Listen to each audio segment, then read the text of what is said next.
আসসালামু আলাইকুম, welcome to our new blog. এই প্রথম আমি আপনাদের সাথে ভয়েস নিয়ে এসেছি। আর আজকে চলেন আপনাদেরকে ঘুরে ঘুরে একটু দেখাই। এই দেখেন অনেক সুন্দর ব্লাসম ফুল। আমি এখন কোথায় আছি এটা আপনারা গেস করে নিতে হবে, জায়গার নামটা বলা যাবে না।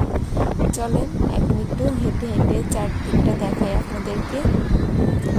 ওই দেখেন আমার বাচ্চার বাবা বাচ্চাকে নিয়ে আছে, আর আমি একটু ভিডিও করে নিচ্ছি আপনাদের জন্য।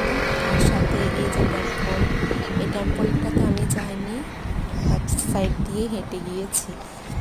এখন আমরা হেঁটে যাব, সামনে একটা ইউনিভার্সিটি আছে, ওইখানেতে যাব। আর এখানে সামনে ফুটবল মাঠ আছে, বাচ্চারা খেলাধুলা করতেছে। আশেপাশে অনেকগুলো স্টুডেন্টকে দেখা যাচ্ছে হাঁটাহাঁটি করতে।